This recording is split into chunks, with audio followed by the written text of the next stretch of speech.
전도가 그치니라. 아멘. 에스더 7장 말씀은 이제 에스더서 이야기의 절정 부분일 것입니다.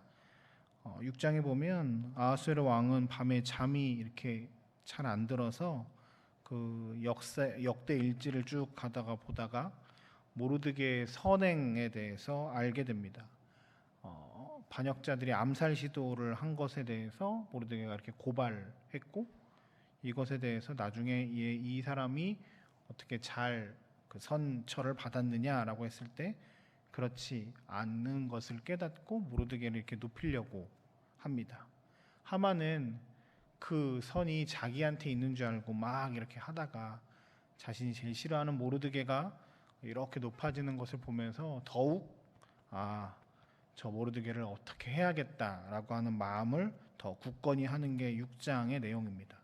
그러니까 점점 유대인들과 모르드게가 죽음으로 나아갈 수밖에 없는 상황 가운데 쭉 말씀으로 나아가는 것이 6장이고요. 7장에 보면 이제 에스더가 등장하지요. 잔치를 베풀고 왕과 하만을 이렇게 초청하고 둘째 날이 되었을 때 이렇게 기분 좋은 날 왕이 에스더에게 2절에 보면 묻습니다. 그대의 청이 무엇이냐? 나라의 절반이라도 주겠다. 이런 표현을 씁니다.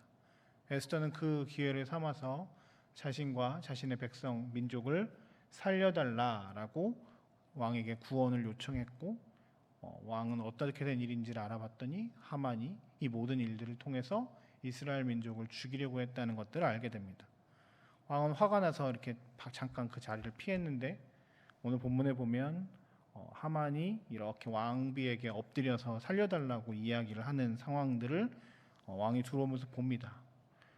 그런데 이 왕은 이 하만이 왕비를 못된 짓을 하는 것처럼 생각을 하고 이 하만을 잡아서 이제 모르드게를 죽이려고 했던 그 나무에 다는 것으로 해서 이 모든 일들이 끝나고, 이제 8장 9장에서는 이것을 명절로 삼아서 불임절이라고 해서 이 타지에서 바벨론 포로지 그쪽에서 이스라엘 민족을 하나님께서 구원하셨음을 기억하는 절기로 삼았다는 것이 오늘 본문의 내용입니다.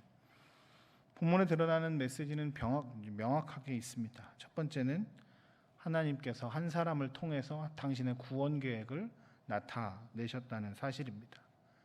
한 여인 에스더를 통해서. 근데 그 여인은 어떤 여인이냐면 자기가 누리고 있는 그 모든 것들이 하나님께서부터 왔다. 하나님이 주셨다.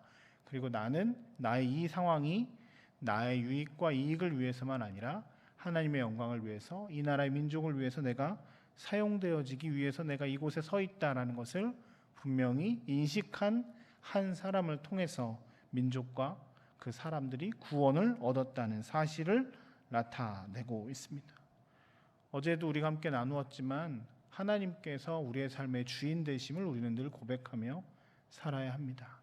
하나님께서 나에게 모든 것을 주셨습니다. 나의 삶, 나의 건강, 내가 지금 누리고 있는 수많은 것들이 다 내가 어떻게 잘해서 얻은 것이 아니라 하나님이 우리에게 주셨음을 인정하고 살아야 합니다.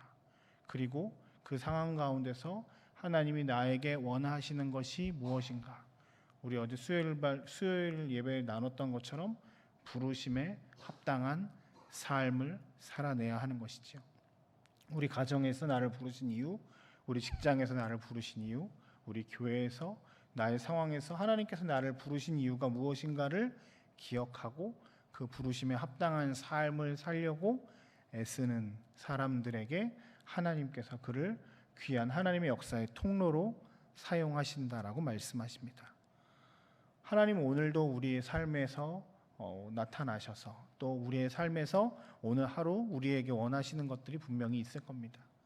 이 시간 우리가 함께 같이 기도하며 나아갈 때 하나님의 뜻을 잘 깨닫고 그 부르심에 순종하며 한 걸음 한 걸음 주님께로 나아가는 은혜가 우리 가운데 있기를 주의 이름으로 축복합니다. 두 번째 말씀을 통해서 깨달을 수 있는 것은 반드시 악은 드러나게 돼 있다는 사실입니다. 하만의 계략은 굉장히 치밀하고 굉장히 힘이 있어서 이제 이스라엘 백성들은 죽을 수밖에 없는, 멸절될 수밖에 없는 상황입니다. 힘과 권력 있는 권력자가 소수 민족, 이방 민족들을 어떻게 하는 것들에 대해서 이렇게 어떻게 아무도 건드릴 수 없는 상황 가운데 있었습니다. 근데 그것이 모르드게라고 하는 한 사람이 자신에게 엎드려 절하지 않았다는 이유만으로 민족을 말살하고자 하는 그것은 분명히 악한 일이었습니다. 왕도 이 사실을 몰랐고 권력자의 힘으로 무엇이든지 다 할 수 있는 상황 가운데 있었습니다. 그런데 오늘 본문에 보면 어떤 특별한 계기를 통해서 이 모든 일들이 밝히 드러나게 되었습니다. 자신이 모르드게를 매달려고 했던 그 나무에 그 하만이 매달릴 수밖에 없는 상황을 쭉 하면서 결국엔 이 모든 것들이 다 드러난다고 말하고 있습니다. 오늘 본문에 보면 그 하만이 이렇게 이런 상황이 펼쳐지고 나서 사실 7절 2절까지만 보면 왕이 하만을 막 죽이려고까지는 안 했던 것 같습니다. 그런데 왕이 노하여 잔치자리를 피하고 나아갔을 때 하만이 에스더에게 엎드려서 막 절하고 살려주세요 막 이렇게 했겠죠. 그런데 그 상황을 왕이 들어와서 봤는데 마치 왕비를 하만이 어떻게 하려고 하는 것처럼 왕의 눈에 보이는 겁니다. 이 시절 그 아수르 법에 의하면 왕비는 신하들이 왕비를 뭐 몇 발자국, 한 7발자국 안에 들어가서 가까이 접촉하면 안 되는 법이 있었다고 하더라고요. 그러니까 가면 안 되는데 막 이렇게 간 거죠. 그래서 오늘 본문에 보면 8절에 이렇게 돼 있죠.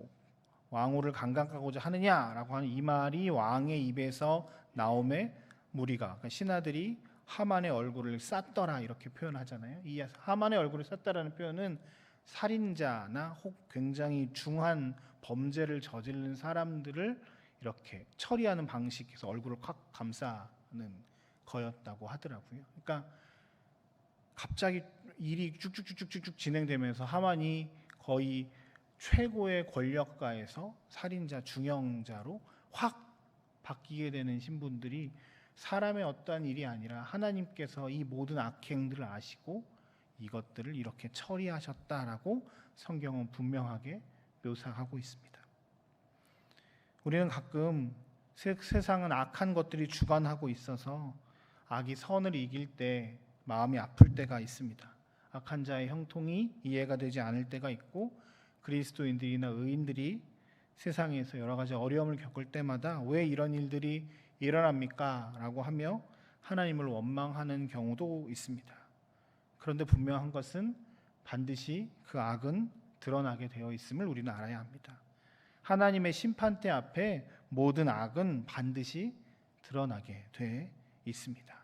우리의 삶은 늘 그래서 하나님을 경외하고 두려워하며 하나님 편에 늘 서야 합니다.